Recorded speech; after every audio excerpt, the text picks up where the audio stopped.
Michele, di Macatore di Michele.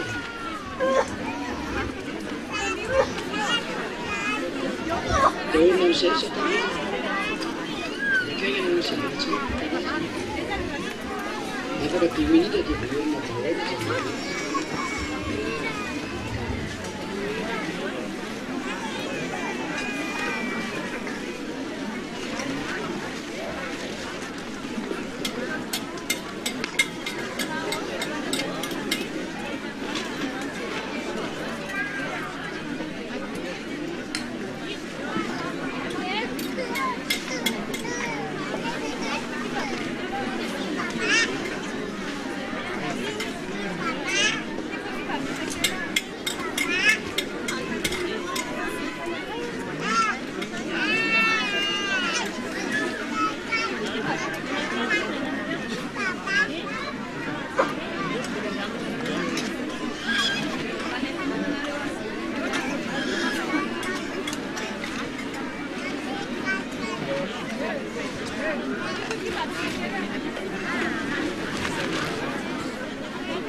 Tankilanao ndray ambassadeur Yaosua hoe ny fampianaranao marina dia raha anolo-tena zany anay dia inona no tokony ataonay fa nytanina voalohany aloha zay le atao zany rehefa resy lataka hoe ho any any Yaosua anao ny atao amin'izao dia misoratra anarana ny batisa. Ny batisa izay atao amin'ny mito mars atao 26. Dia rehefa misoratra anarana ianao dia mialy ny batisa io rehefa vita ny batisa dia mandray ny fanomezanareo satria efa voasasa amin'izay nareo manomboka eo tena diovina tsisy trasy tsony nareo dia miditra aminareo izay ny fanahy masina avy any amin'ny Yaosua ny amin'ny lanitra dia io no mitarika anareo amin'izay hatramin'ny mahatonga anareo tsy mahay manao ratsy, tsy tia manao ratsy tsony. Mazava ny vahateny.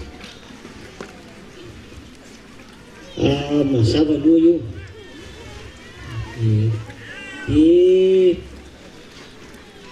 Ny fantaninana apetraka ihany koa zany hoe mba misy olona vie ampianatra ny soratra masina.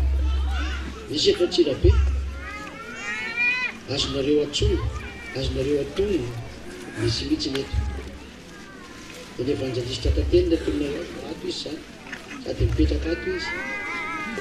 Mazava izy e? Sotra tompo. Aloha dia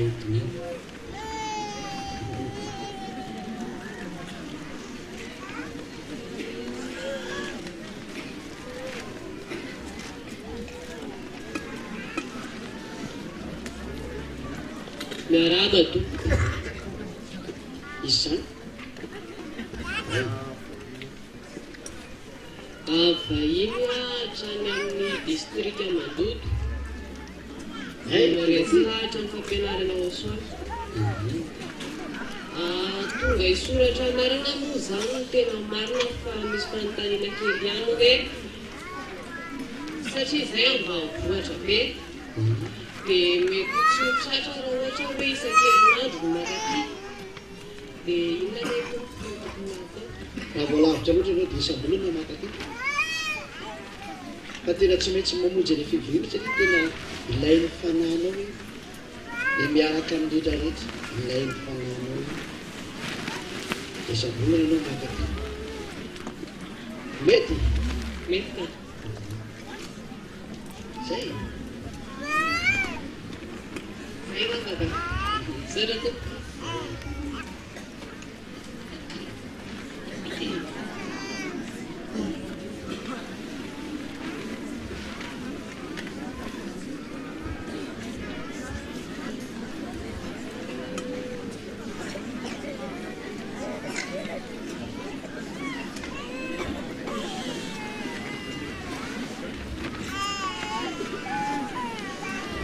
Orentsika aloha any andidy dia averentsika mipetraka fanontaniana e.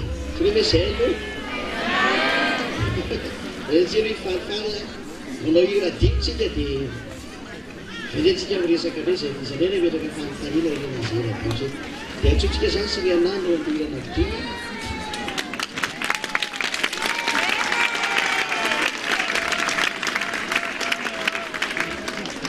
Dia afaka manomana fanontaniana anatin'izany moa tsika rehetra mandeha daholo ny any ivelany na atao trano na ny atao an-davarangana. Dia afaka mandihy ho any Ahosoa satria hoe very ty zanako ity dia hitako indray, maty ty zanako ity fa velona indray, ka mety mihitsy ny mifary sy miravoravo satria nandrenesana fandizana sy mozika be tao an-tanàna fa tafaverina ilay zanakadady. Ianareo zany tafaverina zany dia mbao tsy titaniny aminareo. Ao dia hira dimy ihany aloha dia vita ny dimy dia maka toerana tao indray fa iain'ny fanontaniantsika. Sitranay mba voavonjy daholo izay tokony hovonjena. Mazava ve? Ahoana?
nametaka fanontaniana avao.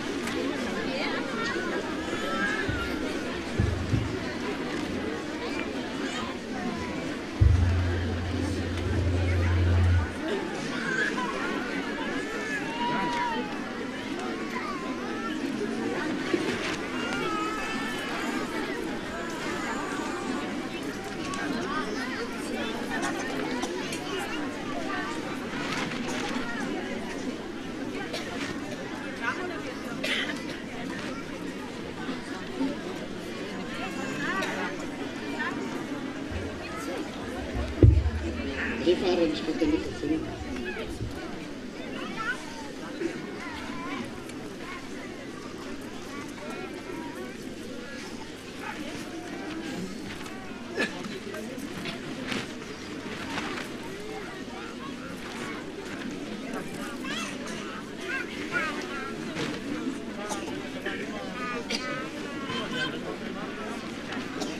Les seza zay mitsangana zany zay mitratena zany dia mipetraka amin'ny seza telo ty afaty le tsy afaka mitsangana ihany zany tsy mitsangana fa le afaka mitsangana zany dia manatyreo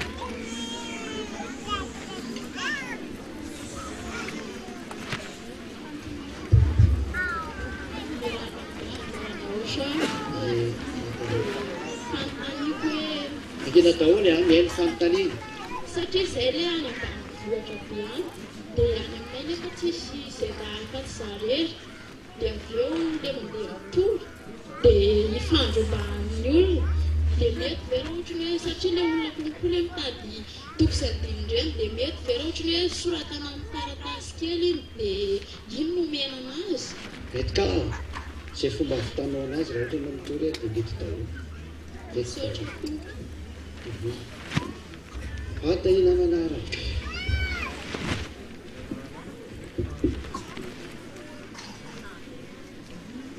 dia mbo alaverina tsara foana aza dia problème anareo andresana fa iny azo nareo anatonana fa le resaka ho amin'ny fanjena no resantsika eto zany irehira sy andindely zany mandrapavolona zay retamila fantaniana dia mifaly daholo dikan'izay zany aloha raha ty taloha dia hoany efa soany mbola tsisy fanontaniana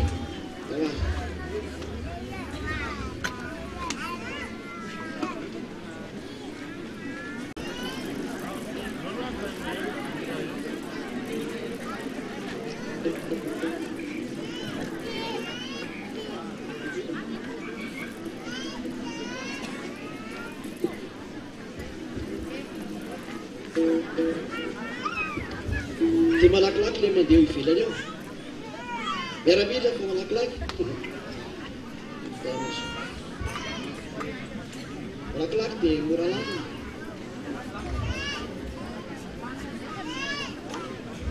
malakilaky dia reo le fandaminana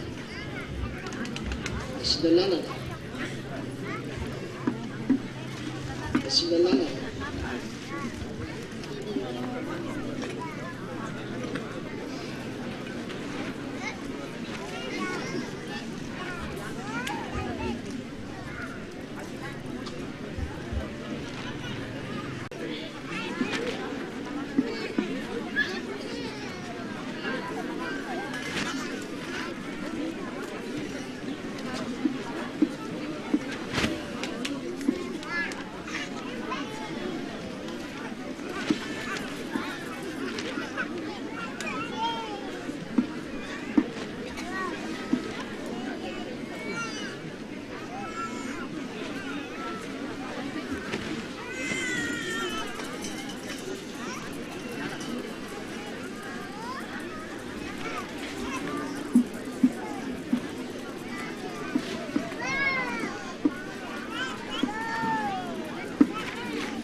tena tia be anazy zany na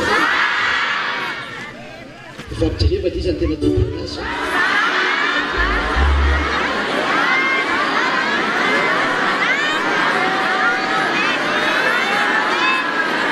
Sao dia mba zareo e? Sao dia mba zareo e tena tia be anazy? Sao dia anesiko zareo e? Reo voninahitra izy.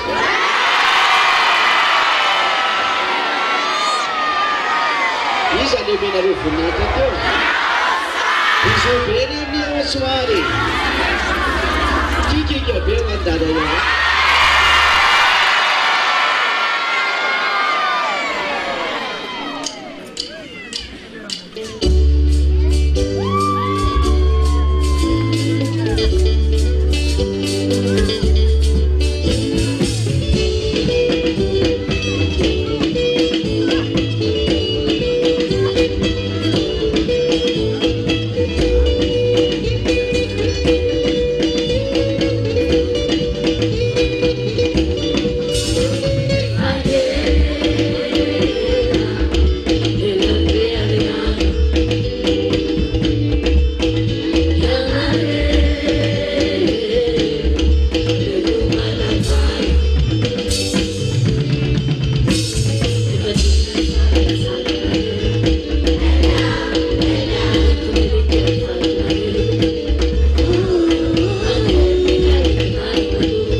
1, 2, 3. Isa roa telo. 1, 2, 3.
Panahon mo na fantani na rin Malwifo na dyan yung swalo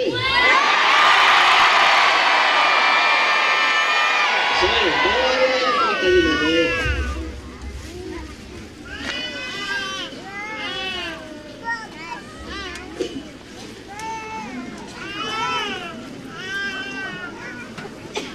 Isa din betul anak katan din bawa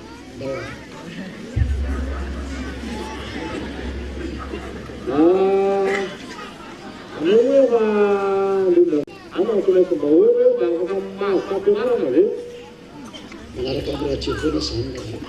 Amra tu, jam merawat antele musab jauh.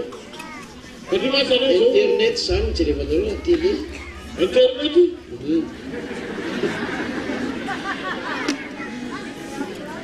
Radio ada misi radio tu tidak payah sekat terpesi sekarang. Di rautan mereka anak kami jadi lalu jadi anak tandari view tu mesti ni. Kalau kita tandari sana tu tahu tidak korang terjadi jadi lalu kami tapi we yang uswa futsal tu bukan di sana dia tu yang uswa. Jadi si tahu serius diso. Pasente na pipchile tu yang uswa. Tercantian. Mai ta fampianaranao ianao ao daholo ny fampianarana sy nandika tato ty mikasika ny Jehosoa zany ao daholo da azonao jirinao le fampianarana dia zay tianao satria ao daholo le izy misy fampianarana be dia be ao da azonao jirinao na amin'ny français na amin'ny Sora betsaka.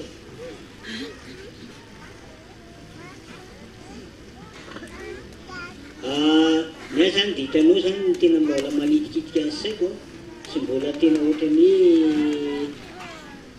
tiako tena faharesaka fampianarana bebe kokoa dia le mikasika ny didy fody satria hoe mba tia hafantatra bebe kokoa amin'io dia amin'ny radio any ve zany ianao tena mampianatra an'izy io radio ty zay fantena apetrakanao azy zao fany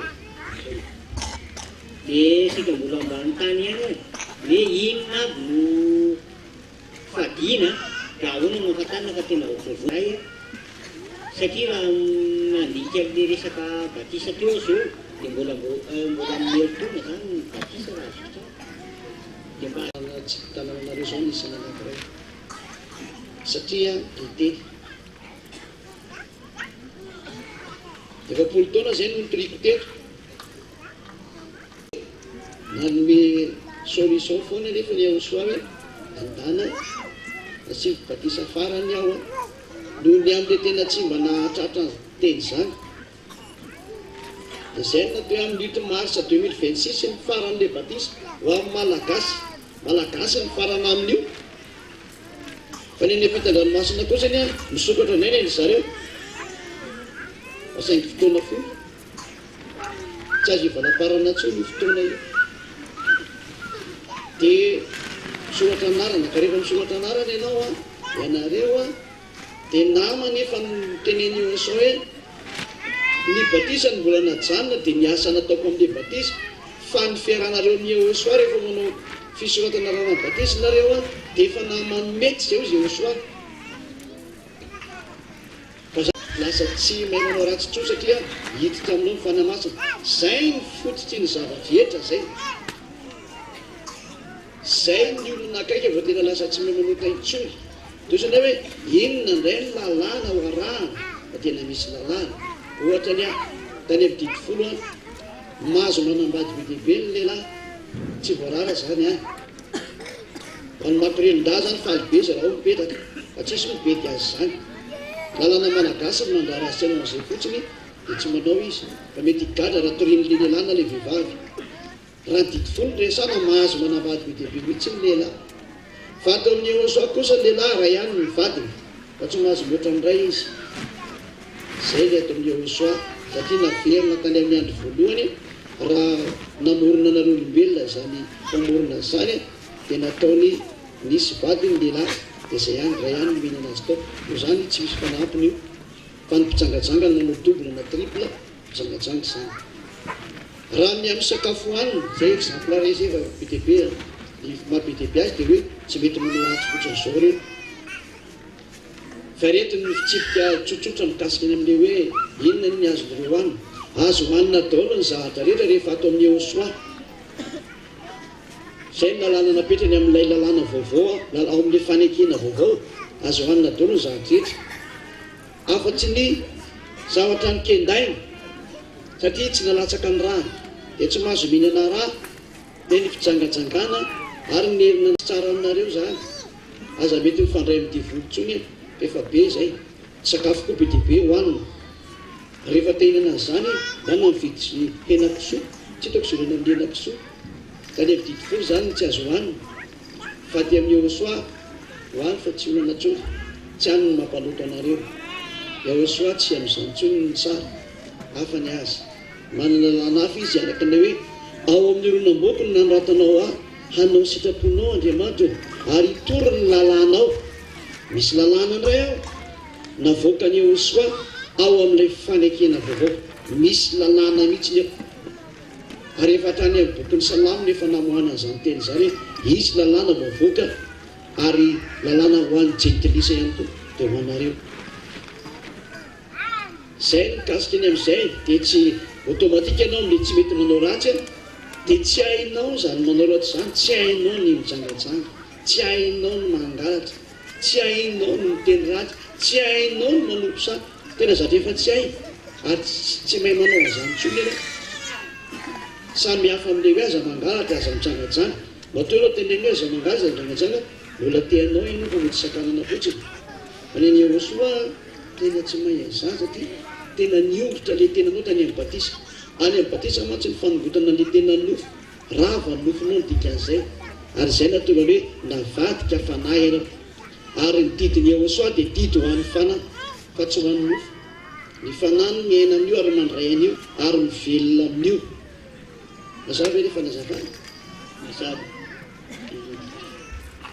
fantanina fahatelo ny ambava tompoko dia milaza ihany hoe mba fantatra hoe mba manahoana zany efa zay ny tenanao. Mazava ve mbola misy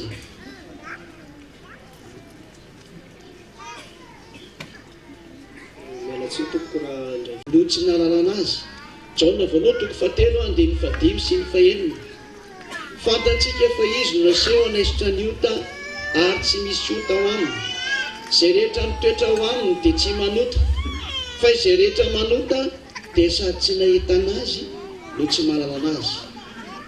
Ary ilay zanak'Andriamanitra tena niteny mihitsy ny ao amin'ny Jaona toko 9 andiny 11. Jaona 8:11 hoe aza manota intsony. Noho izany raha manota ny olona anankiray dia tsy le zanaky ny avo indrindra miaraka amin'io fa zavatsafa io, mpampanota io. Ary naverina fandoa zay tezera rehefa niona tamin'ilay marary paralysis izy dia zao ny teny hoe zao sitrany ianao aza manota intsony fandrao anjoanao zay raha tsy nono teo. Zao na 5:14 zany teny zany. Za teny zany dia milaza mihitsy fa tena saranareo dia zao mpanota daholo dia rehefa mpanota dia tena maty any amin'ny herinareo fa tsisy resaka mihitsy. Fa endena dia aleo manatona ny Iesoa dia lasa tsy mpanota intsony dia zay fotsiny ihany ny valiny. Ka ohatrany hoe very dovy ilay tamin'izay very satria mpanota. Rehefa mpanota dia tsy maintsy makany amin'ny elo, tsy misy anaovana ranzoma io hoe zay ngiva misy amiliary tsy misy miraha zany, tsy miraha zany io mpamorona io. Ny azy ny teny dia raha fa ianao ny fironina dia ny fironina manaraka ny tenin'ilay mpamorona, fa tsy ny mpamorona ny terena manaraka an'ilay hevitry ny fironina, fa ny zay tenin'ny mpamorona no arahan'izay ny fironina. Mazava ve? Fa eo amin'le manaraka ny Soavy misy eo amin'le ny ahafantarana anao hoe mino azy, misy leo amin'le mila mianatra baiboly ve vao afaka manao batisa sa hoe efa mino fotsiny zany hoe Iesoa no mpamonjy dia vovoaty. Raha vao miteny fotsiny ianao tena mino ary amin'ny fonao zay ihany ny tadiavana. Fa ny batisa dia fanamafisina an'ilay fitiavanao iara-dianina, zay ilay batisa. Ary rehefa vitanao ny batisa ka tena ino tsany karazana hoe sonia hoe hiaraka nareo dia adidiny Iesoa no manome an'ilay fanahy masina zay. Hitarika anao sy atonga anao tsy hanota intsony. Ka tsy haiko hoe mila mahay baiboly fa mila manam-pitiavana an'ilay mpamonjy, zay no tena izy.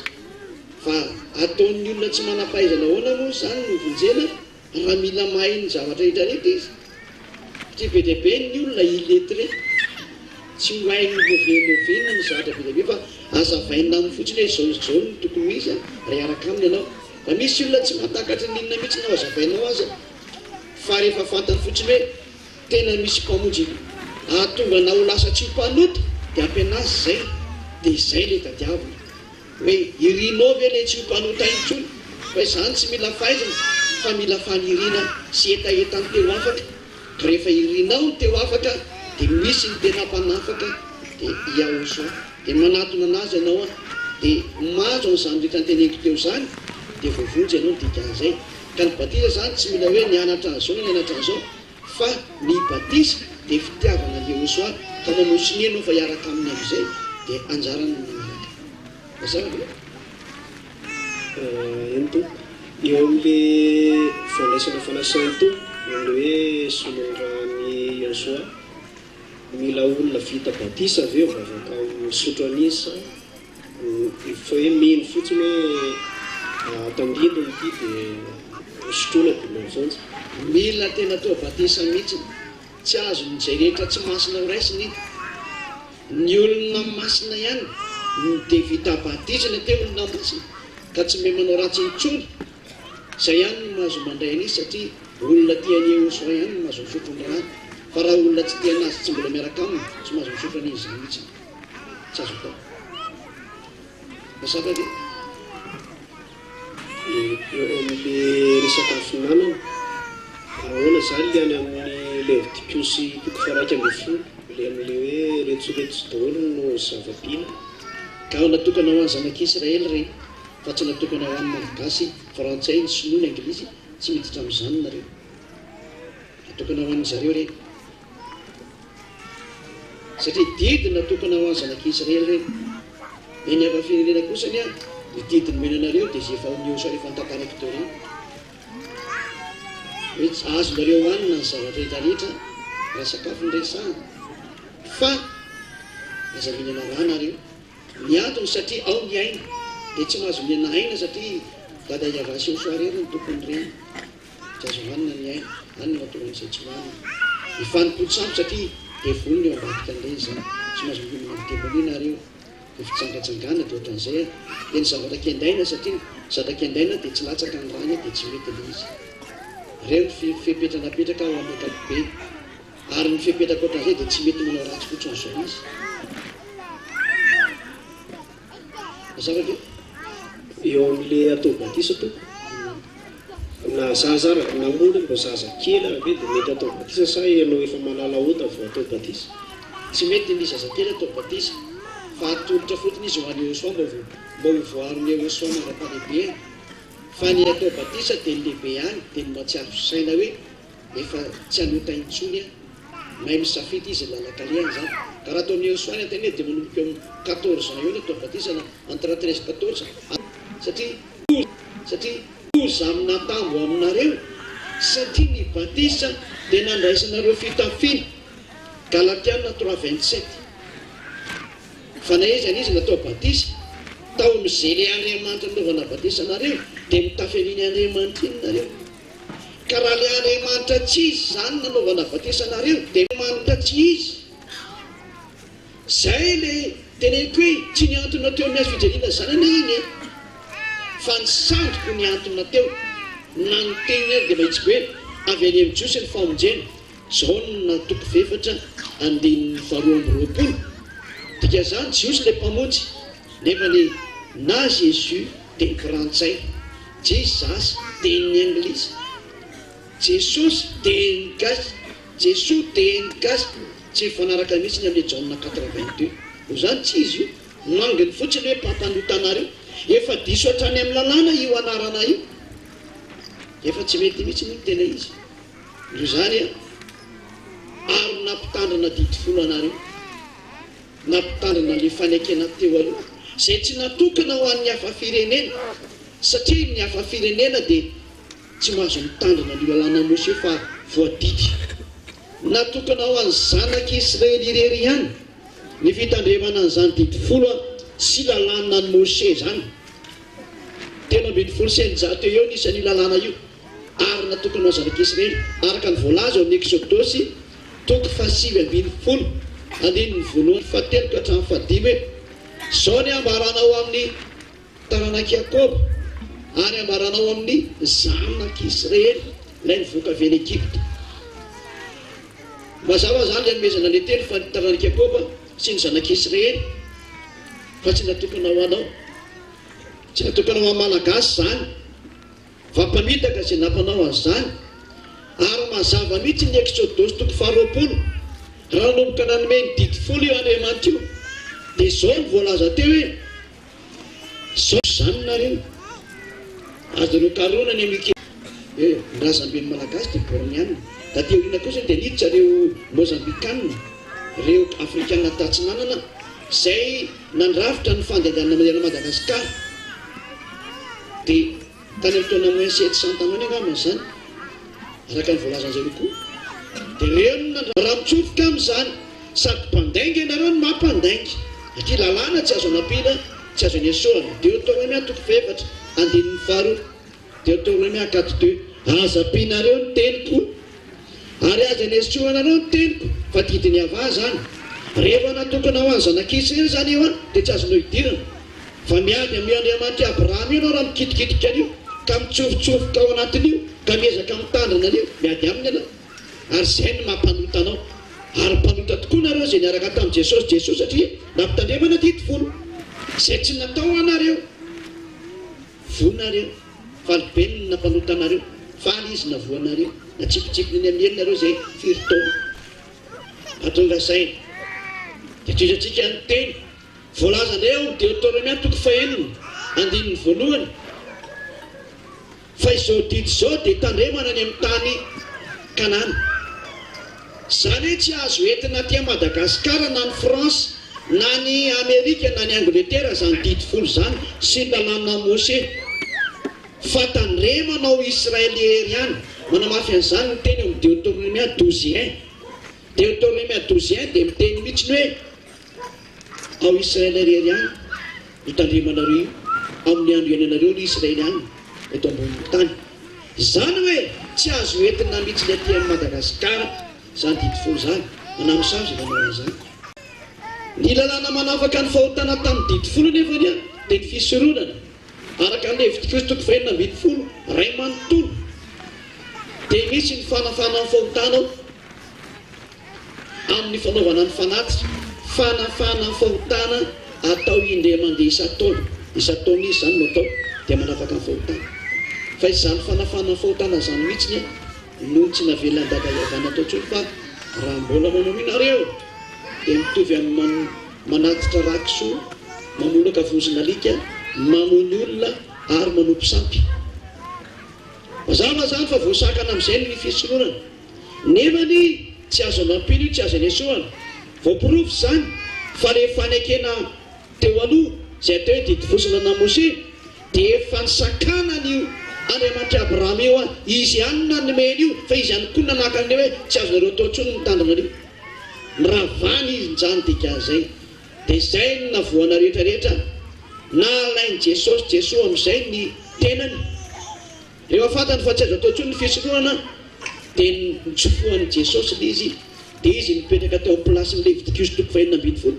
izay tena fahavetavetana matsiravina eo masony zany Andriamanitra Abrahama zany mendrika anareo ny fanameloana mendrika anareo misy satria nanota ny teninareo ary nanota ny didinareo fahafatesana ny tena miandry anareo rehetrarehetra satria mieritreritra faty zany ny fanekena mantsy rehefa vita mafy dia tsy fanao ny manatsoka namanampy zany akoatra ny teny teo Deutéronome 4:2 teo dia mbola nanamafy ny teny zany hoe tsy azonareo kitihana mihitsy io fanekena io satria efa vita mafy zany nandatsahana ranomby ene io didivolo hoe vita mafy zany ka tsy ny olona ny tokony kitikitika an'io satria efa vita mafy zany ka rehefa vita mafy ny fanekena anankiray nandatsahana raha dia aza kitikitiana ny ao anatiny ao nefa ny tena sakinareo olombelona mihitsy ny no ny kitikitika raha vitanareo fa tena lasa ny fisoloana ary tsy atao tsony dia vitanareo amin'izay nanamarina mihitsy hoe apetra ho ato Jesosy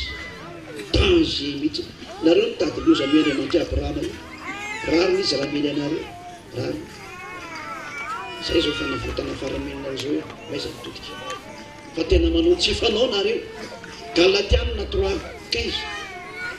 3:15 ny fanekena rehefa vita mafy dia tsy fanao ny manatsoka na manampy zany mirafitra daholo zany teny zany hoe aza kitikitiana io nefa nareo teny kitikitika zava-doza io zany maiza mivenana ny tena mpamonjy zaranareo azy izy mbola miteny aminareo ankehitriny maiza mivenana mazava be ny teny zava-do mbola misy fanontaniana zay ngamba tompoko fa misy saitsaina zay misaotra tompoko miraso mbola misy tsisy trony dia teniny Elia misy fanontaniana da hoe tsy mazava mihitsy ny hevitra le hoe avy amin'ny idiran'le fisoronana amin'le hoe didivolo ny fisoronana dia tao anatin'le teny 3:7 tena na diso hevitra nareo mihitsy misy an'izany hoe ty teny folo ty dia miavaka ty tsisy an'izany aho tahaka n'izao ny tantara raha ohatra ka hifanaraka amin'izay dada iavatsiny Israelianina dia natsoina hoe avy daholo nareo akaty amiko ry amin'ny tendrombohidrasinay fa hiteny aminareo eo za dia nentiny Mose ny vahoaka iaino an'izany atao hoe didy sy lalàna izany zay omeny dada iavazy zay le hoe fanekena omena ny taranakanao ry Israelianina samy taranak'i Jakob zay rehefa andeha le tantara zay dia tonga teo mipotsitry ny tendrombohitra zareo dia nanomboka ny teny amin'izay dada iava nandeha ny teny voalohany dia efa nanomboka natahotra zareo satria tsy misy mahazaka an'izany hetsy fahefana zany nandeha ny teny faharoa efa nanomboka efa sahirana nandray an'le teny hatrany amin'ny fahefatra tonga teo amin'ny teny folo tokony mbola andeha miraika 12, 20, 30, 500, tokony tonga any fa teo amin'ny folo dia tsy nahazaka ny entsony nareo olombelona zay zanak'Israely tamin'izany fotoana izany reny tsy nahazaka noho ny an'ilay fanatrehan'ilay Andriamanitra goavana ary nimenomena ry zareo hoe aza atao mitentsony io Andriamanitra io fa maty anay. Zay ny fandehany tantara ao vandana avakio tsara.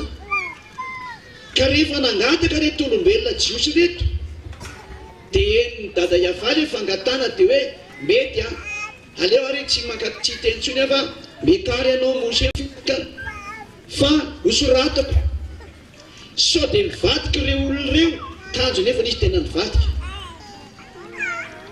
Ka hiteny izy hoe tsy aminay izany teny izany zay tsy mahay an'izany teny izany. Mety anaiky mantsisy zao izy dada Iava fa rehefa orinao izy tsy anaiky nefa nindrisy mbola tsy nidina kory Mose dia efa nanao omby izy hivavahana.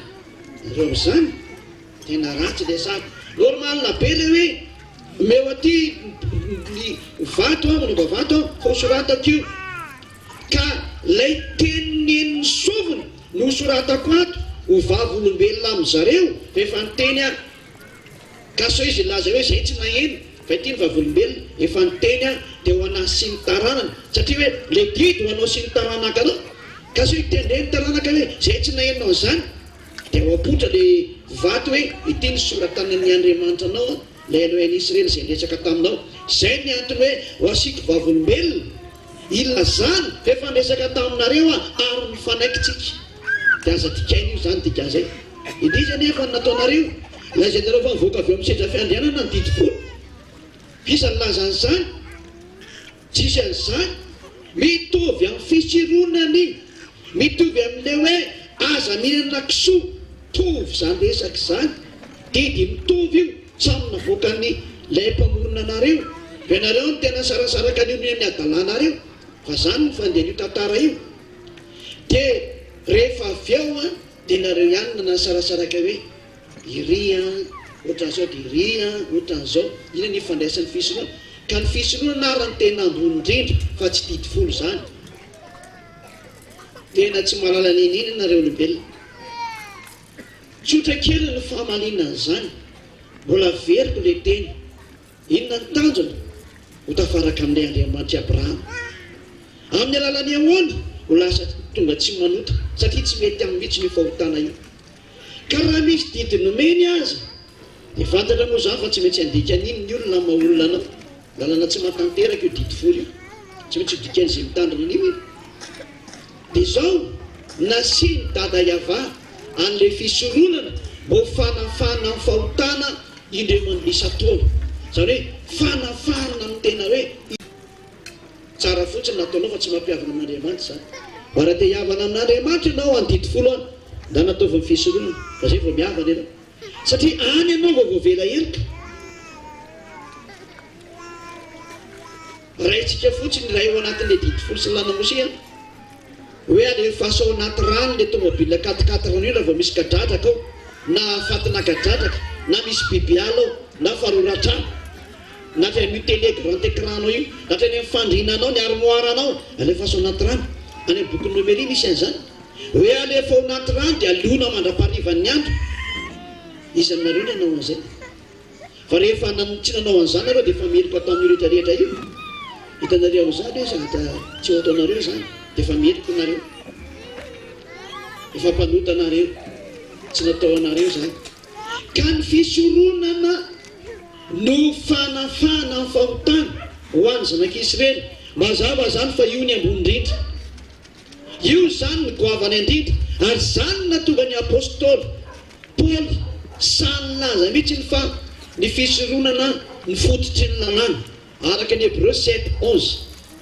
Hébreu 7:11 dia teny izy hoe io ny fototry ny lalàna satria io mihitsy ny fanafana ny fahotana fa raha tsy misy io fanafana ny fahotana io atao inona zany le lalàna tokoa kena raha tsy didy mamono daholo no tonga eo satria aiza ny amafana ny fahotana raha ohatra ka sendra ndikainao io dia nomena ny fisorohana zay le hoe tamin'izany no nandraisan'ny olona ny lalàna tamin'ny alalan'io vao mipetraka ny lalàna zay vao azo natao ny fampiarana ny lalàna raha vao tsy nisy fisorohana tsy mipetraka io lalàna io ka dia mitaingana eo amin'ny lalàna fisorohana daholo ny zavatra rehetra zay natonga anazy miteny hoe la loi de Moshe est à la base de la loi donnée au peuple d'Israël. I lalàna Moshe no fototra nomena ny loan'ny Israeliana dia ny fisoronana miaingo daholo ny zavatra rehetra zany. Dia izay lalàna fototra izay mihitsiny izay mitondra ny fanafana ny fahotana tany zanak'isy rehetra, io no raharaha ny dada iavatsy ao ataotsony. Ka raha vao ny foanana io zany dia foana ny famelan-keloka anareo izay mitandrina dito folo. Dia io ilay mahatonga anareo miteny hoe tsy maintsy mpanotatra ty foana izy vao maina ampinareo zavatra ka io arany tena fototra dia ny lalàna ny fisoroana fa tsy zany dito folo zany. Ary ny dito folo izy nareo hoe any an-danitra ny dito folo tena aza mampandainga ny Andriamanitra Abrahama zany daholo ny atotoanareo olombelona manendrikendrika fotsiny tsy aminatony. Vakeo Deutéronomie 7:30 andininy faraika ambin'ny folo sy ny faharoa ambin'ny folo. Deutéronomie 30:11-12. Izao lalàna izao dia tsy dia sary-patarina mihitsy nyzao lalàna zao. Tsy any an-danitra zany ka hitenenanao hoe iza no hiakatra ho any an-danitra mba hakazo antsika. Tsy any an-danitra zany ny dito folo sy lalàna Mose fa ho Israela ihany no mipetraka natao any zareo. Sady aiza koa nipetra ny an-danitra any. Zao ny avahan'Andriamanitra izay nitondra ny voaka avy tany amin'ny tany Egypta tao amin'ny tranona andivozana. Dia lolona 420 ve no tenenana an'izany. Ka tsy teny zareo taiza koa izay tany. Teny anjely ve nitenenareo an'izany dia tsy teny hoe taiza koa izay tany. Asa mandainga ilay Andriamanitra Abrahama fa vitanareo olombelona nampandainga an'io Andriamanitra Abrahama io any an-danitra ny dito folo. Satria nareo voareborebo tamin'ny Apokalypsa 15:5 hoe any an-danitra ny dito folo izany nitenenareo an'izany. Tsy misy dito folo ny an-danitra zany ary aza mampandainga amin'ny dadabe Mose dia aza mampandainga n'ilay Andriamanitra Abrahama. Ianareo no te verivereziny mpitondra fivavahana fitahan'ny protestante nareo tamin'ny dika teny ary ambaniny hoe dito folo. Hoe hita tao ny vavolombelona dia tao amin'ny taberna kely ny vavolombelona dia hoe ny vavolombelona egalina dito folo fitahanareo. Raha vao vakinareo bokin'ny Apokalypsy toko voalohany dia hoe ny fanambarano ny Yahosoa izay nomena Andriamanitra azy. Ary izy anefa ny Yahosoa ilay vavolombelona. Apokalypsy 3:14 izy ilay vavolombelona dia Yahosoa zany. Dia Yahosoa no manao fanambarana izay mahatonga azy miteny hoe fanambaran'ny Yahosoa. Ao amin'ny taberna kely tao amin'ny taberna kely izy no nanao fanambarana. Dia hoy ny Baiboly katolika romanina hoe tao amin'ny tranonay ny fanambarana. Zay raha vakinareo ny Baiboly katolika romanina fa tranonay fanambarana no mipetraka ao satria tranonay ny fanambarana nataony Yahosoa izy. Yahosoa no miditra tao amin'ilay tranonay fanambarana na taberna kely ny fanambarana. Dia Yahosoa ilay vavolombelona teneniny eo fa tsy taitra na niraka anazy. Izay ny dikan'izany teny rehetra zany fa tsisy hidirana dito folo any fa zavatozy nataonareo izay rehefa ny an-danitra ny dito folo.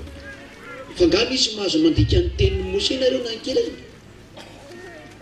Ilay Andriamanitra Abrahama ny teny mihitsy hoe tsy aty an-danitra io. Tampotampoka eo lasa nisy ny teny any an-danitra io mifamotitra zany resaka zany.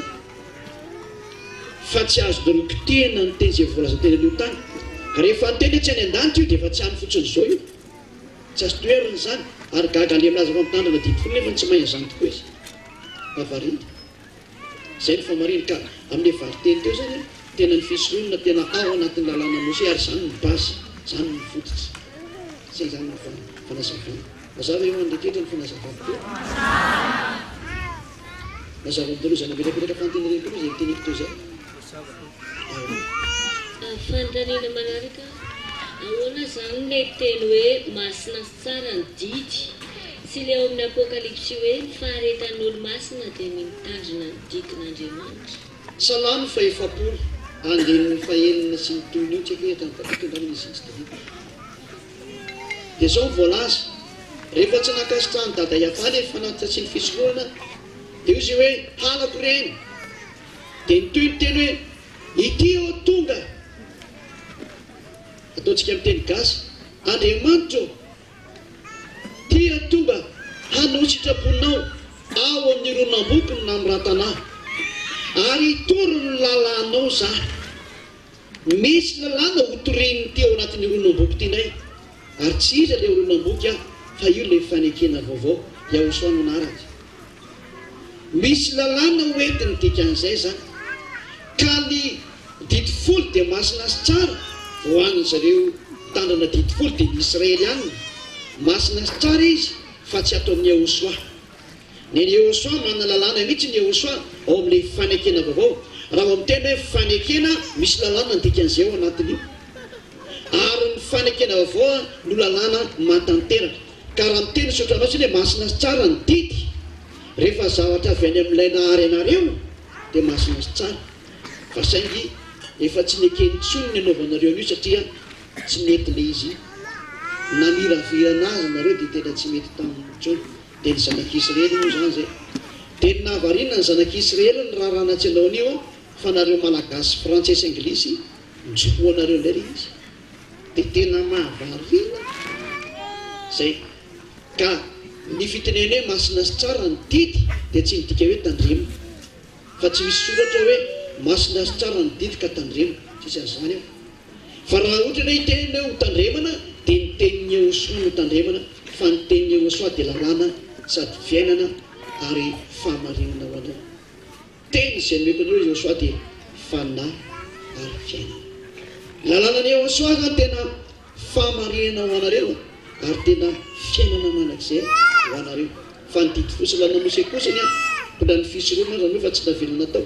Fa tsy afaka misaraka nge ny didy folo sy lanamose amin'ny fisy. Tsy afaka misaraka ireo satria fanekena anankiray io niarany mena. Mazava ve zay? Mazava tsara ve? So zany menimenina betrika nareo tsy mitsinonareo. Dia masina sy tsara satria avy any amin'ny dada Yavaly izy dia masina sy tsara. Fa efa tsy mety intsony ny anaovanareo anazy. Mazava ve? Ary le hoe ahoana reo mitandrina ny didin'Andriamanitra ary amin'ny bokin'ny Apokalipsy, iny ny atao hoe lalàna ny Yehosoa. Satria ny bokin'ny Apokalipsy dia efa Yehosoa ny tompony zany, fa tsy hoe ny fanambarany didy folo fa ny fanambarany Yehosoa. Ka rehefa Yehosoa ny resahana dia lalàna ny Yehosoa efa nainga tariketrany sanafo 719 toy amin'ny fahafito any any fahavalo tsy haikatratany amin'ny filo angaman'izay. Misy teny mahitsy ao hoe itory ny lalànao zany. Ka ny lalàna tsy azo atao intsony ny fanaingana lalàna satria ny fanekena didy folo rehefa vita mafy dia tsy azo atao intsony mampiditra lalàna hafa indray. Fa dia efa vetavetany eo mason'io Andriamanitra io zany. Noho izany ny fanekena vaovao dia misy lalàna hafa mihitsy ny andeha ao. Le ny tany saiko taminareo teo iny no arahana amin'izay. Ka le didy arahanao bokin'ny Apokalipsy 12 sy ny karazany dia ny lalàna ny Yehosoa io arahana io. Tsy voaforoniny zany avakeo ny Salamo 40 fa le ao anatin'ny ronam-boky ane ka tondra lalàna mihitsy izy. Zay tsy azonareo afangaro mihitsy no ary amin'ny didy folo. Fa zahatra fanekena roa samy hafa io. Fa manarahany le fanekena vaovao izay misy lalàna vaovao, lalàna ny Yehosoa. Mahafaka anao amin'ny fahotana, mahatonga anao tsy manota intsony, mahatonga anao hiadana mandrakizay ny amin'ny lantolanto ho any amin'ny Yehosoa mandrakizay. Zay aza manaraka zany efa fantatra efa tsy mety, evita fa tsy mety dia mbola sisiana ihany. Kotsiny hoe ka didin'Andriamanitra ane ka misy tsara noho ny Yehosoa ve izay didin'Andriamanitra koa. Fahalalàn'ilay lalàna nisoritan'io Andriamanitra marina io. Noho zany mandehany amin'ny marina amin'izay amp'izay ny adalàna. Mazava ve rehefa nazavana meko teo? Ka dia mandaisa tokoa fotsy mianga antsika. Le vato tsy miteny, le boky tsy miteny, tsy misy tongotra mba hiteny, tsy misy tongotra mba handeha, tsy misy vava mba hisolo vava. Fanekena ho an'ny zanak'Israely, fanekena taloha. Ty misy vaovao, misy lalàna navoakana, sady miteny, afaka ifampiresahana, afaka hifandraisana. Hoe miaraka aminy dia tsy manao teny intsony dia mifandray. Dia izy ny tianao amin'ireo fanekena anankiroa, ataon'ilay tsy miteny ve sady tsy mihetsika, sa ataon'ilay miteny sady mihetsika na mba mifandray aminao. Zay hoe dia tena mba tsy azoko hoe nareo olombelona rehetra. Nefa dia mazava za koa manana lalàna ao izy. Ary zany ireo Jaona 12:49 Jaona 12:49 hoe za dia hitondra ny didinao ary fantatra fa fiainana mandrakizay ny didinao. Io le Salamo 46:7-8 tsy haiko hatramin'ny firy amin'ny izy ilay fa tsy reo kely fa meko andry efa aveo. kejelikely zatra ny kafiry izy dia misy hoe hitorony lalànao za zay ka zavatra hafa ty mazava zay ve le teniko teo dia mazava ve le valy teny mazava ve le teniko teo ao dia efa ty atory aminareo mananatsika ve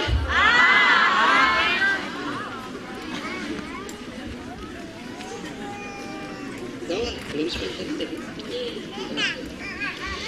fanontaniana manaraka hoe le hoe tsy manota intsony eo amin'ny Aosoa zany hoe ma tsy manota azy tsony efa tsy mahay hoe mijangajanga mangalatra amin'ny sisa sy ny sisa amin'ny eo amin'ny didifolo koa nefa voarara hoe aza mijangajanga aza mangalatra sy ny sisa sy ny sisa dia nefa koa le didifolo voalaza hoe lalàna natao hitaiza mandra-pahatonga ny Aosoa zany hoe ve notaizana amin'le didifolo aloha vao tonga amin'le tsy mahay manota intsony sarisary nataon'ny apôstôly hatria nyresaka tamin'ny olona rehetrarehetra misy amin'ny didifolo hoe ny didifolo izy dia mpitaiza mandra-pahatonga anareo amin'le tena izy dia Aosoa ka raha mbola sy tonga izy Aosoa dia mitaizaina tamin'io nareo fa rehefa tonga amin'izay izy ny tena tomponanaka dia miala amin'izay ka tsy misy tokony lavana n'intsony zay mihitsy ny voalazany eo zay noho izany mpitaiza fotsiny le didifolo ho an'izay mitandrina azy fa rehefa tonga Aosoa dia tsy mila n'intsony satria tonga ny tena mahatanteraka lalàna ny Aosoa zao ke le mahatanteraka an'izy mena le fanahy masina nareo dia ny fanahy masina no mitarika anareo tsy akity zanony dia tsy mety manota mihitsy nareo satria tena mibedy ny fanahy masina raha mitadin'olo foana nareo mananatra ny fanahy masina tena miteny efa hainareo izay manana anazy le nareo efa manana an'izany ka tsy misy zany eo aminareo ao raha tsy zany ve nareo nivelonareo ta ihany nareo raha tsy misy ange zany za nge tsy nanaraka niraka ny lavatranonareo ahy ka eo avy any eliafa aloha isitrika efa tika le manao ohatran'izao ato fa vavendareo raha faly rehefa mety anazy satria manao tsara nareo tovitsika samy manao tsara daholo ka ina moa zany tokony afiafina fenana fa ny eo amin'ny didifolo kosa ny tena ratsy izy ary tsy maintsy manaraka hatramin'ny farany izy ka rehefa tonga kosa ny ataon'ny Aosoa dia tsy misy manao ratsy tsony satria maninona ao aminareo le fanahy masina mitarika anareo lay tsy mety manao ratsy tsony zay izy programa tsara le nazo nareo zany ny fitiavana anareo fa na dia ny fihetretinareo hoe zava-tsoa avy any an-danitra miaina ohatra nareo nge za fanahy masina zany misy maso ane zany misy tanana ane zany misy sofina ane zany fa zavaboary namboarina hipetraka ao anatinareo hiaraka aminareo ho mpananatra anareo angao hoe venareo fa tsy mafy be midina ty aminareo ty hoe olona mpanota io ny dia hipetrahana fanahy masina mafy ake zany fa natao le kely na ny fanahy masina na nanaiky ho voninahitry le mpamorona satria izay ny avavonjanareo dia manaiky daholo ny rehetrarehetra noho ny amin'ny Aosoa ka mba mety izy ho vonjeny tsara programa nomena anareo zava-tsoa avy any amin'ny lanitrylanitra nomena anareo ary tsisy namalina nandà fa vonina daholo mba hatanteraka ny fahamasinanareo hifanaraka amin'ilay mpamorona dia Aosoa sy lay avana ka tsy menareo ve manaraka an'izany tsotra nele izy za tena lasa asanay mihitsy tena mba tsotra re ty zavatra ty fa inona tsy hidiranao fanontaniana mipetraka mihitsy dia zay le ka mihainy feona devolonareo anareo foana le devolo mamonanareo any amin'ny eny le loanareo fa nyteny tsotra avy any amin'le mpamoronanareo tsy loanareo fotsiny zao mba may za mihainao amin'izay mazava ve ny teny valiteny e masina manaraka andray fanontaniana manaraka andray hoe aizaho amin'ny didifolo no misy an'le hoe ny didifolo mampifandrafa ny jiosy sy ny hafa firenena dia nefany Aosoa zany tonga ampiavana ary Aosoa zany hita foana hoe nitory fitiavana lehibe indrindra mampiavana dia maninona Aosoa nametraka fitiavana nampiavana fa dada Iavandray no mampisara nampifandrafa nampifandrafa izy satria ho avy Aosoa tsy tia ny dada Iava hifangaro amin'ny hafa firenena mihitsy le Israeliana satria hivoaka Aosoa raha mifangaro amin'ny hafa firenena reto Israeliana reto dia hianatra ny Andriamanitra ratsy be any zareo avy any dia hivadika dia tsy ho tafavoaka Aosoa satria raha voaratsy io taranaka io dia tsy ho avoaka ny dada Iava mihitsy ny zany Aosoa zany dia tsy maintsy nisarana tamin'ny hafa firenena ry zareo mba tsy hanompo sampintsony fa hiaraka amin'ilay Andriamanitra Abrahama ireny hatramin'ny farany izay andefa ny tena famonjena satria izy no namorona anareo dia izy mitady hevitra hamonjy anareo noho ny amin'ny fitiavany Jehosoa hamonjy anareo dia nomena ny didy mba tsy hifangaronareo amin'ny hafa firenena mba tsy hanatra ny fanaon'ireo nareo ka rehefa voadio nareo mba no heverina hoe madio zany no fa tsy tena izy fa mba voaro sitrany aino mba misy kely raisina zany dia nomena ilay didy a mandra-pahatonga ny Jehosoa ka ny voany Jehosoa mihitsy natonga ny hoe tsy mahazo mifandray amin'ny rehetrarehetra nareo fa manjary voaloto nareo ny amin'ny adalan'ny hafa firenena ka tsy mety eo natrehana ka hivoaka Jehosoa mila madio ihany nareo zany na dia tsy tena izy le izy zay le hoe mba madiodio fa tsy tena madio satria tsy mampadio mihitsy moa izy tena izy zay le hoe didy natao mandra-pahatonga ny andro hanivana azy natao hitaizana fotsiny izy hitaizany zanak'Israely ao amin'ny fivoahany Jehosoa rehefa voaka zay Jehosoa dia Jehosoa amin'izay tena izy dia zay vao nandamina ny jiosy ny jentisy hoe miaraka amin'izay nareo roa dia nifantsihany teo amin'ny fijaliana ilay didy nampisaraka teo rehefa avy najany ny dadany tsy azo atao intsony ty rava le fanekena didy folo dikan'izay dia ny zanany amin'izay no namitaniraka farany mifantsihany teo amin'ny fijaliana dia afaka niaraka amin'izay ny jiosy ny jentisy satria tonga monjy an'izao tontolo izao izy a ianareo anisan'ny zany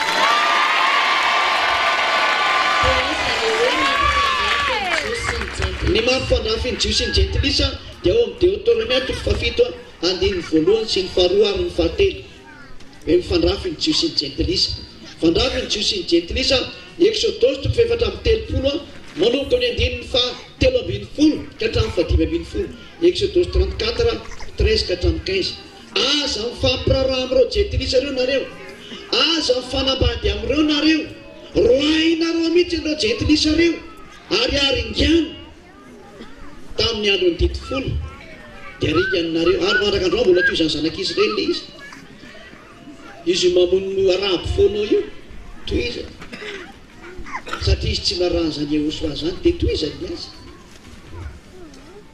mazava ve le tena eo amin'ilay anarana indray fanontaniako farany hoe Yavany mazava ve aloha le tena Yava zany ny torino ambassadeur dia ny katolika zao hoe Yahvé dia ianao zao tamin'ny maraina toy ny teny hoe tsy misy tonga saina mihitsy ilay olona miteny hoe alleluia nefa fanomezam-boninahitra an'ilay Andriamanitra ia zany dia ilay anaran'ilay zanaka nalaina tamin'izay hoe ia dia io moa zany ilay hoe Jehosoa mazava fa ny fanontaniana amin'izay hoe raha ohatra kosa ve ny katolika zany satria hoe raha mantsy Jesosy ozy ianao dia tokony alleluia Jehova zany dia ny azy zany mety aminy alleluia satria hoe Yahvé manahoana indray zany izay tsy mety mihitsy satria tsy Yahvé le izy fa Yahva samy hafa mihitsy le hoe nina sy nana nina izy no voaka eo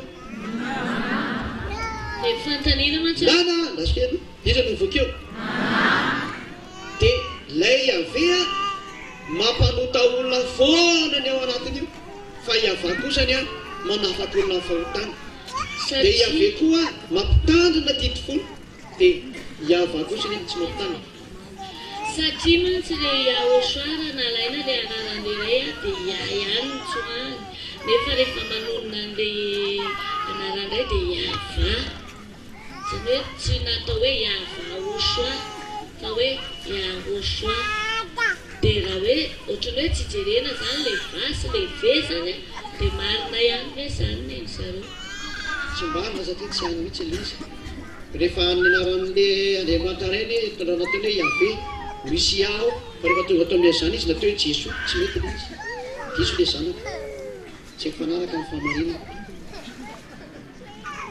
mety sa tsy mety le valitena ka le ray tsy mahamarina anazy ny Yahvé satria Yahva ny voalaza anatin'ny Sefer Torah ny jiosy tiako tenenina zany le teninao tamin'ny maraina hoe sao dia efenana ataoko mahitsy Krista. Alleluia. Dia mba hiafy nisany hoe koa mba hiafy iny Dia tsika mantsy hoe iava nefa tsika tsy manao alleluia va fa alleluia. Dia izany hoe raha katolika koa ve zany afaka fotsiny hoe alleluia. Zay ngamba inona zany ny anavahana an'ilay izy indray amin'izay. Ny anavahana azy dia indray mampitandrina ditofolo indray tsy mampitandrina.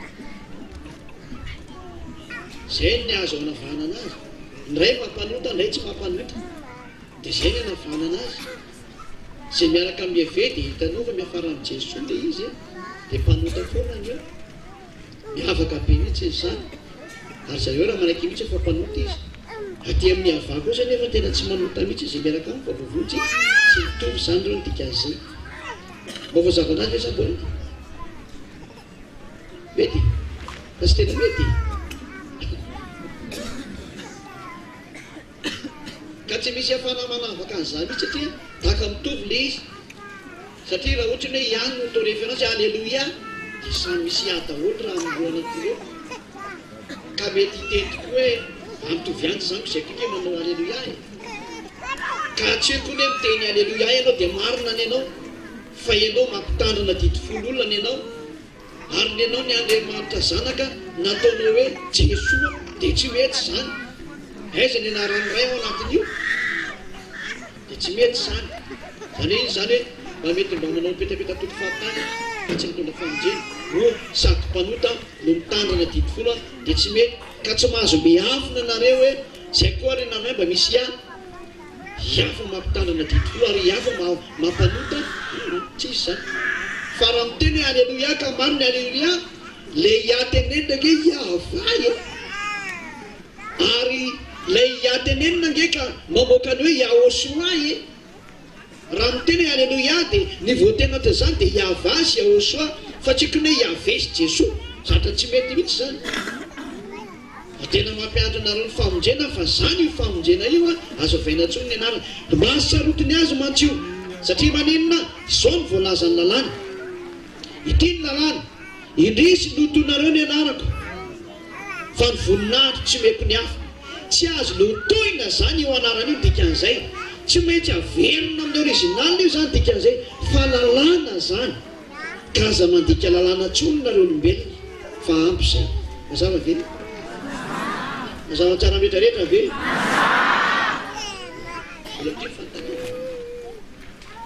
Tapitra. Mazava amin'ny rehetrarehetra ve?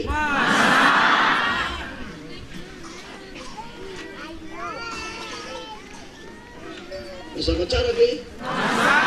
Ho an'ireo raha ho an'ny vahiny indrina andritra. Mazava.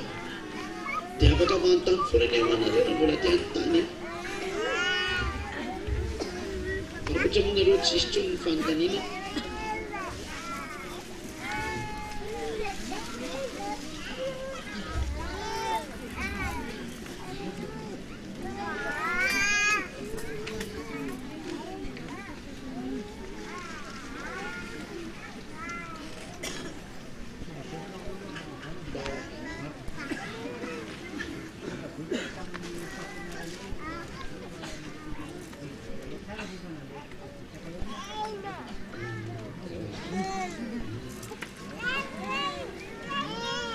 Tsisy tsony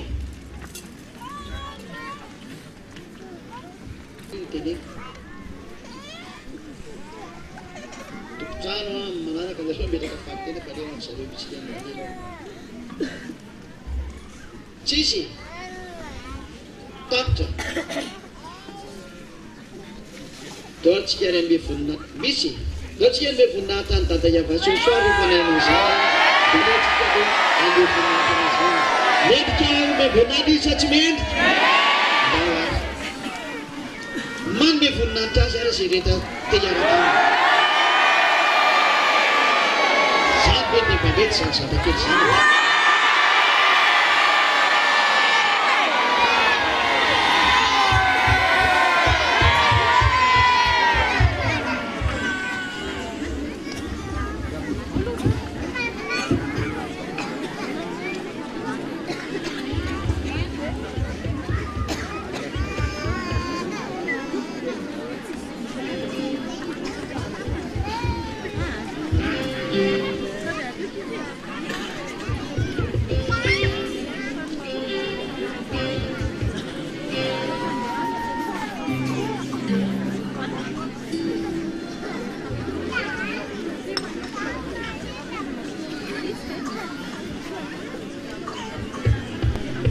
10.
Allora, qui sono le prese che il mio ciampa la samanelli ghella per le teanti. Allora, sanno le teantine a tia lo a tie. Allora, le prese che il mio ciampa.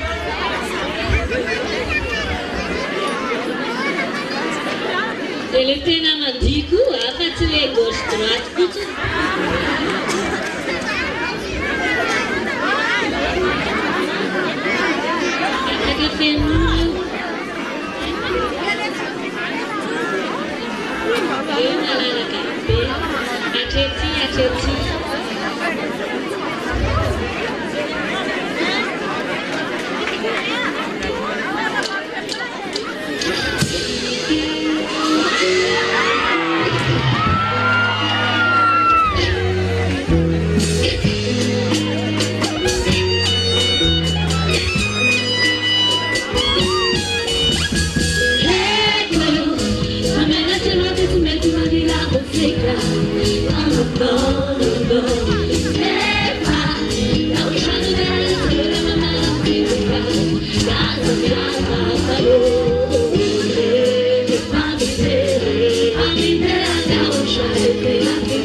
Azare,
Misaraka foana ampirahalahy dia mpiravary a. Mipirahalahy mba avaty akaiky vavahady aty dia mipirahalahy vavy ary anatinatiny ary. Zay eto aminahy zany ny fisasana e.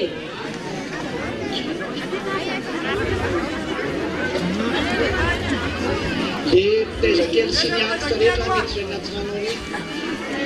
Ny mitaiza kely sy ny antitra rehetra miditra re anaty trano ary daholo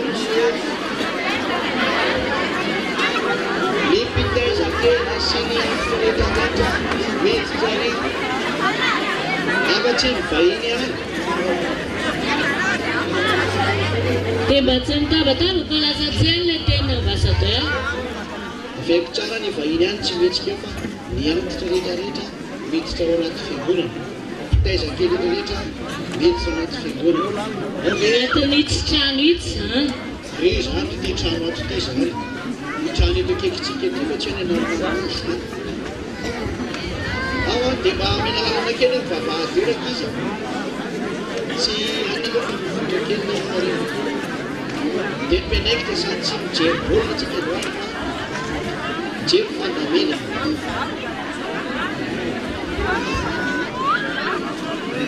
Dia ilay mitaiza kely rehetra miditra daholo mihitsy.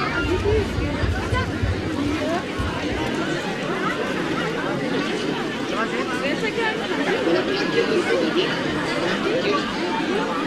Iakay manao izay raha izy. Dia tsisy vava miteny. Dia tsy sakarana ny lalan'olona. Sitaovana kely ilay olona vavahady io mba hidiran'ilay olona zany.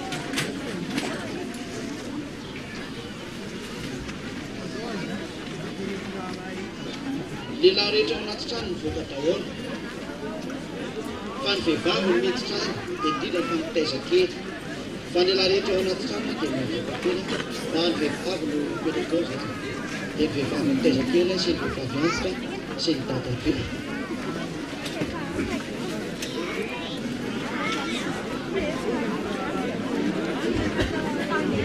Dia zatao tsetsika ny lalàna. Ianao zany vao manampandarina dia malala tena asa satanana ny lalàna. Maheno tsara dolo ve? Dia manaton'izay. Dia ity ligne gauche ity a vehivavy daholo. Dia ilay ligne droite a lehilahy daholo. Ligne gauche zany ilantirapika. Ilay akaiky ny fiangonana iny zany vehivavy daholo. Lehilahy avy aty amin'ity côté misy ny caméra ity. Mitaiza kely sy ny antitra any anatiny. Dia mba malakilaky nareo zany maro mpenaikitra fa tsy bakena. Lehilahy angana Roger alainareo fa tsy haiko hoe voaviana ny mivadika vehivavy.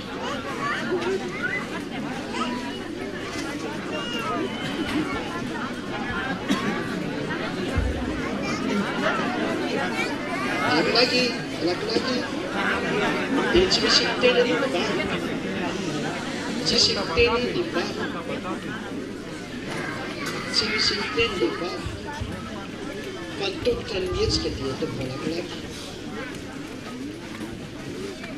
Dia mba ilazana nareo vavahady tsy tangonina nareo fa mianaiky nareo vavahady eo. Ny vavahady fidirana fiangonana zany tsy tangonina fa mianaiky nareo dia misana. Dia miditra iny aloha ilay manjary lasa mibahana be ato nareo. Lasa sakisana iny nareo dia mialakelaka sakisana. Dia sakisana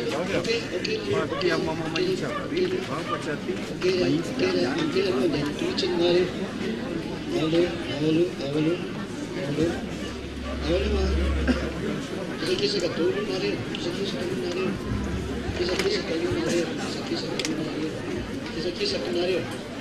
Dia tsy mbola voakany ao an-trano fa mikisanareo fotsiny nareo. Nareo zany tsy mbola miditra aloha, voaka aloha da menako anazy. Tsisy miditra aloha, tsisy miditra aloha. Azo tsara tanena. Misy fil ao fil io zany. Raha ny voaka lehilahy dia ary daholo. Andeha ary, voaka andeha ary. Ay, ary.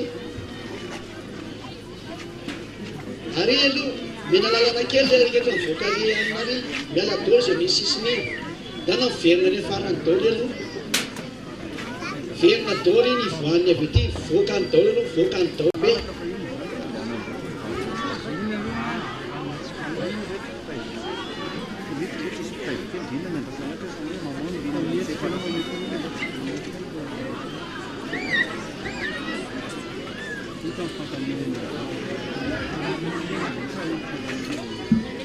Kanya-kanya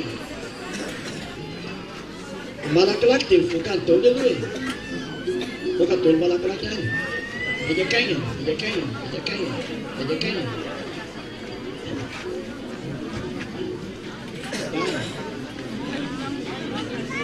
Dia malakilaky. Sana ka na rin po. Ada dia po.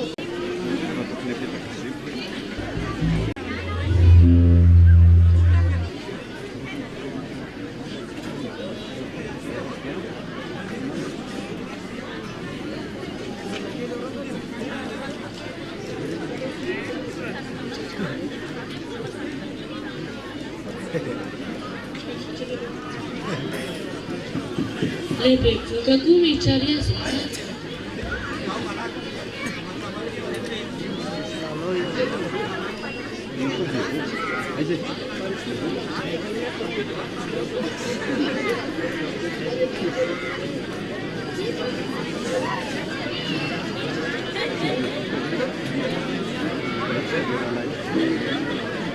Laki-laki fair dari dôly aloha.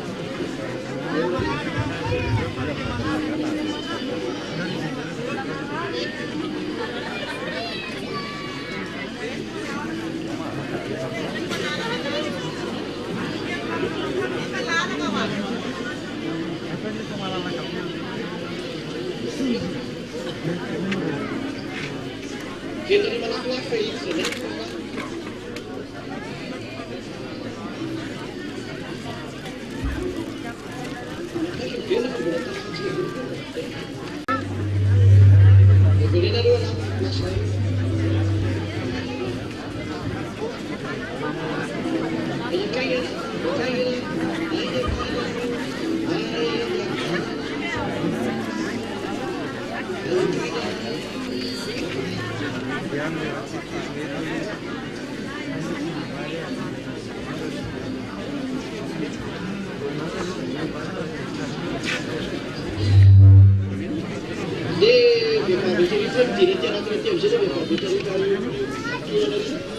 Dari hotel ultimi sa titolo siya, di ba pinanitira niyo?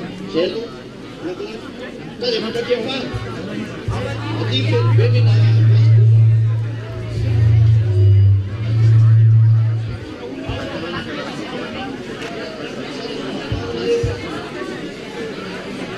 Ang tena mety tokony efa hiala amin'izay ilay seza. Makina rin sa pagkakam.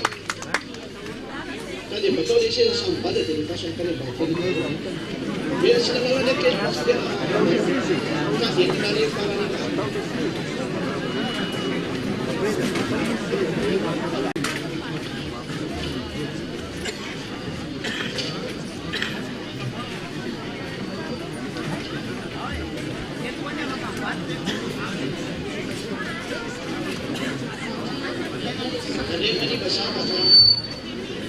Ani bersama sa sopa.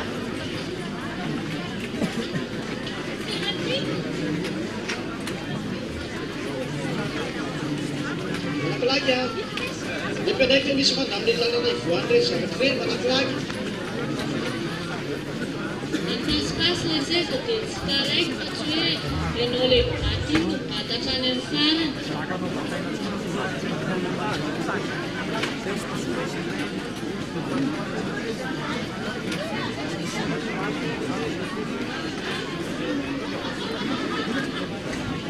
Yang pas pasok minsan ito, malaki-laki po sila eh. Sila niya, sa mga kasakot natin. Kan dia guys, jadi pasok, dia bisa main. Wala na nagkakit papa, nagkakwengan dia, pasok ang tunay siya rin. Yan, Phil. Ano, dia pas, dia guys, dia prima ni Batyan.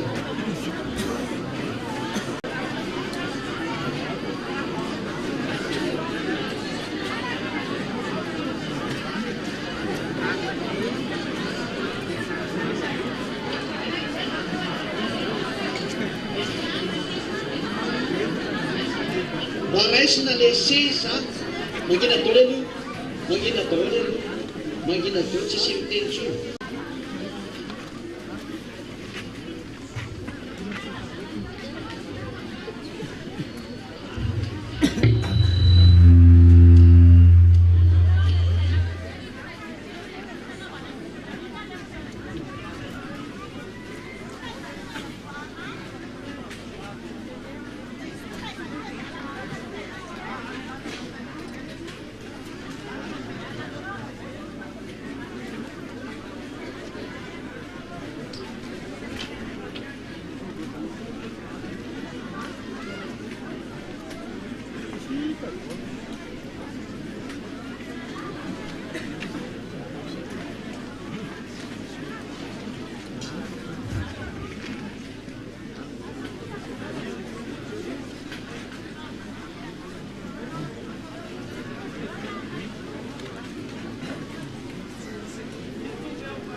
Saka namanya volinareo aja minta mana sasa beda ini. Sasa kalau ini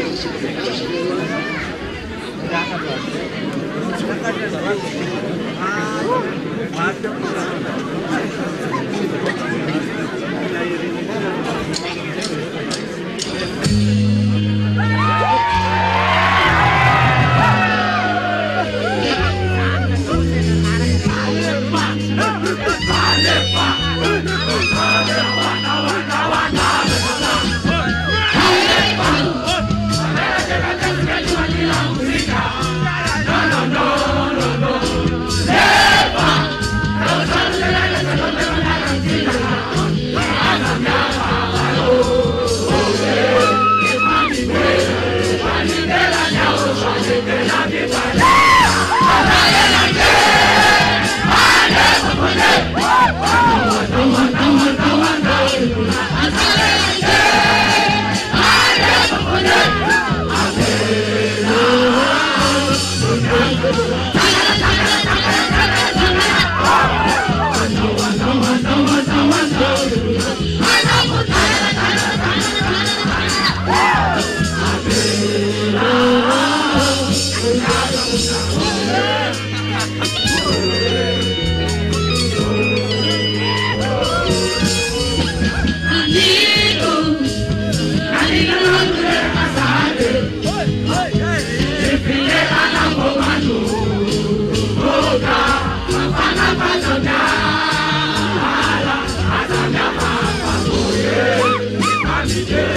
Watu kisana usha, watu kisha, sisi watu kitana